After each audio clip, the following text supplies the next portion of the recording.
आज का टॉपिक है हमारा हीमोग्लोबिन। हीमोग्लोबिन हमारा एक हेमाटोलॉजी का एक पार्ट होता है, एक टॉपिक होता है जिसको हम बोलते हैं हीमोग्लोबिन। सो हीमोग्लोबिन आपका वो कंटेंट होता है जो आपकी बॉडी के अंदर with the help of blood, यानी कि आरबीसी का एक रेड कलर का पिगमेंट, पहले तो वो आरबीसी को एक रेड कलर प्रोवाइड करता है। रेड बीसी के अंदर ये प्रेजेंट होता है। बेसिकली यही कंटेंट होता है जो आपकी पूरी बॉडी के अंदर as a blood fluid oxygen का सप्लाई ये पूरी बॉडी के अंदर एज अ कनेक्टिव टिश्यू में करता है। तो बेसिकली आपका जो हीमोग्लोबिन होता है वो आरबीसी का कंटेंट होता है जो आरबीसी को रेड कलर प्रोवाइड करता है, और इसका मेन फंक्शन ही वही होता है कि आपकी पूरी बॉडी के अंदर ये ऑक्सीजन का सप्लाई करता है, क्योंकि ये ऑक्सीजन कैरिंग पिगमेंट होता है जो कि इसकी हेल्प से आपका जो ऑक्सीजन लेवल होता है वो आपकी पूरी बॉडी के अंदर सप्लाई हो जाता है। अगर बात करें हम इसके शेप की, तो हीमोग्लोबिन आपका ग्लोबुलर शेप का होता है। इसका जो मॉलिक्यूलर वेट होता है 64,500 डेल्टन होता है। डेल्टन इसकी यूनिट होती है। तो मॉलिक्यूलर वेट इसका 64,500 डेल्टन होता है। जो आपका हीमोग्लोबिन होता है वो बेसिकली हीम एक अलग पिगमेंट से बना होता है, और जो ग्लोबिन वाला पार्ट होता है वो अलग पिगमेंट से बना होता है। जो आपका हीम होता है वो आयरन कंटेन होता है, और जो ग्लोबिन वाला पार्ट होता है वो आपका प्रोटीन से बना होता है। सो बेसिकली जो आपका हीमोग्लोबिन में से दो कंटेंट होता है, जो कि आपका हीम होता है वो आयरन से बनता है, और जो ग्लोबिन होता है वो आपके आइडेंटिकल चेन्स यानी कि पॉलीपेप्टाइड चेन यानी कि ये प्रोटीन से बनता है। तो बेसिकली आपका आयरन और प्रोटीन के कंटेंट को मिला के जो प्रोडक्ट बनता है वो होता है आपका हीमोग्लोबिन। अगर हम बात करें इसके टाइप्स की, तो बेसिकली आपका जो हीमोग्लोबिन होता है वो बेसिकली आपका 3 टाइप का होता है, HbA, HbA2 एंड HbF। तो बेसिकली ये 3 टाइप्स होते हैं हीमोग्लोबिन के। तो ये 3 टाइप्स आपकी बॉडी में नॉर्मली एबनॉर्मल जब फंक्शंस हो जाती हैं आपकी, तब ये क्रिएट होने लग जाते हैं। बेसिकली यहाँ पे 2 आइडेंटिकल चेन्स यानी कि हम बात कर रहे हैं पॉलीपेप्टाइड चेन्स की। पेप्टाइड बॉन्ड होता है, 2 प्रोटीन के बीच में जो बॉन्ड होता है वो आपका पॉलीपेप्टाइड होता है, यानी कि पेप्टाइड बॉन्ड होता है। यहाँ पे पॉलीपेप्टाइड की बात हो रही है, हम बात कर रहे हैं यहाँ पे सेकेंडरी प्रोटीन की। सो बेसिकली आपके जो प्रोटीन्स होता है वो भी आपकी ओवरऑल 4 टाइप का होता है, primary protein, secondary protein, tertiary protein और क्वाटरनरी स्ट्रक्चर यानी कि क्वाटरनरी प्रोटीन। सो आपका जो हीमोग्लोबिन होता है वो एग्जाम्पल होता है आपके क्वाटरनरी स्ट्रक्चर का। और जो आपका पॉलीपेप्टाइड चेन यहाँ पे बात हो रही है, यहाँ पर बात हो रही है सेकेंडरी चेन की।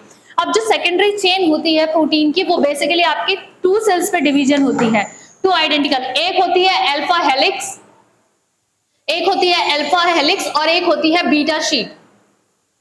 तो आपका जो 2 आइडेंटिकल पॉलीपेप्टाइड चेन है, मतलब 2 आइडेंटिकल है, अल्फा की 2, बीटा की 2 आइडेंटिकल चेन से मिलके आपका ग्लोबिन वाला पोर्शन बना होता है, जिसमें अल्फा में आपके 141 अमाइनो एसिड्स होते हैं, और रेदर देन जो बीटा में होता है वो overall 146 amino acid in each chain. So basically आपका जो इसका फॉर्मूला बन जाता है 141 × 2 प्लस 146 × 2। सो बेसिकली आपके अल्फा हेलिक्स जो होती है, जो इसकी अल्फा चेन बनी होती है, अल्फा हेलिक्स जो बना होता है उसमें ओवरऑल जो अमाइनो एसिड्स होते हैं वो 141 अमाइनो एसिड्स को मिला के बना होता है। वही सेम अगर हम बीटा शीट की बात करें, तो जो बीटा शीट होता है उसमें ओवरऑल 146 अमाइनो एसिड प्रेजेंट होते हैं। अब बात करें हम इसके साइड ऑफ सिंथेसिस, हमारा जो फॉर्मेशन है हीमोग्लोबिन का वो होता कहाँ पर है। So basically side of synthesis होती है bone marrow and the liver. अगर हम बात करें साइड ऑफ हीमोग्लोबिन की कि कहाँ फॉर्मेशन होता है हीमोग्लोबिन का, तो हीमोग्लोबिन आपका बनता है बेसिकली बोन मैरो में और लिवर में।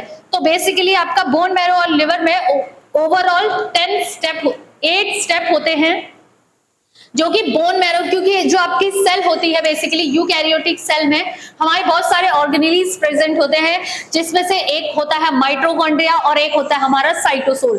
साइटोसोल को आप ऑल्सो नोन एज साइटोप्लाज्मा भी बोला जाता है, और माइटोकॉन्ड्रिया को आप बोलते हैं power house of the cell. So basically जो आपकी ये जो न्यूक्लियस होता है, जो ऑर्गेनेली होते हैं, इसमें भी आपके क्या होते हैं, स्टेप्स होते हैं। सो बेसिकली आपका जो हीमोग्लोबिन होता है वो लिवर और बोन मैरो के माइटोकॉन्ड्रिया और साइटोसोल का एक पार्ट है, ये वहीं पे प्रोड्यूस होते हैं, सिर्फ माइटोकॉन्ड्रिया और साइटोसोल में प्रेजेंट होते हैं। और अगर किसी ऑर्गन की बात करें तो ये बोन मैरो और लिवर दोनों में ही प्रेजेंट होते हैं, यानी कि इसका जो सिंथेसिस होता है वो बेसिकली बोन मैरो और लिवर दोनों में ही प्रेजेंट होता है। उसके बाद बात करें हम नॉर्मल वैल्यूज की, तो नॉर्मल वैल्यूज अगर बात करें हीमोग्लोबिन की, तो हर एक टाइम पे हर एक फेज में अलग अलग होता है। एट द एज आपका हीमोग्लोबिन डिक्रीज होता चला जाता है, और जब आपका इंक्रीज होता है, जब बेबी होता है, जब एट द एज होता है, स्टार्टिंग न्यू बॉर्न होता है, उनका जो हीमोग्लोबिन होता है वो ओवरऑल 23 ग्राम पर डीएल होता है। ठीक है, उसके बाद जब वो एक अडल्ट फॉर्म में आ जाता है, एक मेल का हीमोग्लोबिन जो होता है वो 14 to 18 ग्राम पर डीएल, ग्राम पर डीएल इसकी यूनिट है, तो आपको इसको याद करना है, ग्राम पर डीएल इसकी यूनिट होती है। सो बेसिकली जो मेल में होता है हीमोग्लोबिन का वैल्यू वो होता है 14 to 18 ग्राम पर डीएल, रेदर देन वही हम बात करें फीमेल्स की, तो फीमेल्स में होता है आपका 12 to 15 ग्राम पर डीएल। उसके बाद हम बात करें कि जो आपका हीमोग्लोबिन होता है वो बेसिकली जो आपका 1 ग्राम ऑफ हीमोग्लोबिन होता है, यानी कि अगर हम बात करें यहाँ पर 18 to 14 ग्राम, मतलब कि जो एक हीमोग्लोबिन का जो मॉलिक्यूल्स होता है वो बेसिकली आपका 1.34 ml ऑक्सीजन को कैरी करता है। बात करें अगर हम लोग ह्यूमंस की या फीमेल्स या मेल्स की बात करें, तो उसमें आपका मेजरली रोल प्ले करता है आपका ऑक्सीजन, क्योंकि जब भी आपकी बॉडी में ऑक्सीजन का सप्लाई प्रॉपर तरीके से नहीं हो पाता तो उस कंडीशन में डिजीज अगर होती है आपकी हाइपोक्सिया। सो बेसिकली जो आपका 1 ग्राम हीमोग्लोबिन होता है वो बेसिकली कैरी करता है 1.3 ml ऑफ ऑक्सीजन के मॉलिक्यूल को, तो 1 ग्राम हीमोग्लोबिन आपका 1.34 ml को क्या करता है, डिस्ट्रीब्यूट करता है आपकी बॉडी के अंदर। उसके बाद बात करें हम फंक्शंस की, तो मेन फंक्शन हीमोग्लोबिन का, क्योंकि ये ऑक्सीजन कैरिंग पिगमेंट है, तो ये क्या करता है आपकी बॉडी के अंदर गैसेस का ट्रांसफर करता है, गैसेस को ट्रांसपोर्ट करता है। मतलब कि फॉर एग्जांपल आप ऑक्सीजन इनटेक करते हो और कार्बन डाइऑक्साइड एक्सहेल करते हो, इनटेक करते हो दैट मींस कि ऑक्सीजन को टेक कर रहे हो, और एक्सहेल कर रहे हो मतलब छोड़ रहे हो, तो आप कार्बन डाइऑक्साइड छोड़ रहे हो। सो बेसिकली ये जो ट्रांसपोर्ट होता है गैसेस का, वो हमारा जो हीमोग्लोबिन होता है वही पिगमेंट जो होता है आपकी बॉडी के अंदर ऑक्सीजन या गैसेस का या ट्रांसपोर्ट करता है पिगमेंट का। उसके बाद बात करें न्यूट्रिशन का भी सप्लाई आपकी बॉडी के अंदर, क्योंकि रेड ब्लड सेल्स का पिगमेंट है आपका हीमोग्लोबिन, तो हीमोग्लोबिन ही क्या करता है आपकी बॉडी में न्यूट्रिशन प्रोवाइड करता है ब्लड सेल्स के अंदर, क्योंकि रेड कलर जो पिगमेंट है वो बेसिकली हीमोग्लोबिन की वजह से आ रहा है। तो हीमोग्लोबिन ही वो पिगमेंट होता है जो आपकी बॉडी के अंदर गैसेस का ट्रांसपोर्ट करता है और उसके अलावा आपकी बॉडी को न्यूट्रिशन भी प्रोवाइड करता है। उसके बाद बात करें हम क्लिनिकल सिग्निफिकेंस की, अगर आपकी बॉडी के अंदर हीमोग्लोबिन डाउन है, इंक्रीज है, या कोई भी डिजीज को अगर हीमोग्लोबिन को ही डायग्नोज करना है तो आप उसके लिए क्या क्या मेथड करते हैं। सो बेसिकली मेथड में आपका आता है पहला सैलिस मेथड, दूसरा आता है आपका कलरीमेट्रिक मेथड, और थर्ड आता है आपका ऑटो एनालाइजर। सैलिस मेथड के अंदर आपके पास पूरी एचबी की पिपेट्स होती हैं, एचबी की ट्यूब्स होती हैं, आप उसके थ्रू क्या करते हो बेसिकली आइडेंटिफिकेशन करते हो कि किस तरीके से आपका एचबी का वैल्यू कितना होता है। इस वाले में हम पिपेट्स यूज करते हैं, साइलिस काउंटर होता है आपका, हीमोसाइटोमीटर भी बोला जाता है उसको। इसमें क्या करते हैं बेसिकली आपके पास हीमोग्लोबिन की एक पिपेट होती है जिसमें मार्किंग बनी होती है अप टू 2 to 15, 16, 18, 20 तक का। ठीक है, इसमें क्या करते हैं जीरो मार्क नहीं, जीरो के बाद 2, 4, 6, 8 इस तरीके से मार्किंग होती है। आप क्या करते हो 2 पॉइंट तक का आप N/10 HCl डालते हो, N/10 HCl इसमें डालने के बाद आप प्लस इसके बाद आप क्या करते हो 20 माइक्रोलीटर आप क्या करते हो ब्लड डालते हो। सो बेसिकली हीमोग्लोबिन को करने के लिए आपको स्पेसिमेन जो चाहिए वो आपको चाहिए होल ब्लड। अब होल ब्लड क्या होता है बेसिकली, जिसमें आपका सारा ही कंटेंट प्रेजेंट होगा, आरबीसी भी होगा, डब्ल्यूबीसी भी होगा, हीमोग्लोबिन होगा, सब कुछ होगा। सो बेसिकली जो स्पेसिमेन लिया जाता है हीमोग्लोबिन की डायग्नोसिस के लिए वो होता है आपका स्पेसिमेन होल ब्लड। सो आपने सबसे पहले 2 मार्किंग तक का N/10 HCl डाला, उसके बाद क्या करते हो 20 माइक्रोलीटर आप क्या करते हो ब्लड को इंजेक्ट करते हो with the help of micropipette. आप 20 माइक्रोलीटर ब्लड लेने के बाद आप दोनों को मिक्स करते हो। उसके बाद आपके पास एक काउंटर होता है जिसमें आपकी 2 ट्यूब ऑलरेडी अटैच होती है, जिसमें ऑलरेडी कलर होता है। अब जैसे ही आप ब्लड में N/10 HCl मिक्स करते हो ये डार्क ब्राउन कलर की हो जाती है, और ये क्या होता है स्लाइटली ब्राउन कलर का होता है, दोनों स्लाइटली ब्राउन कलर का होता है। आप क्या करते हो आप स्टैंड में ये वाली जो ट्यूब होगी आप उसको मिक्स करोगे और इसको आप डाइल्यूट करते जाओगे इन 2 कलर को सेम करने तक का। फॉर एग्जांपल अगर ये स्लाइटली ब्लू है तो आप यहाँ पर जैसे ही आप इसको इंजेक्ट करोगे ये डार्क ब्राउन कलर की होती है।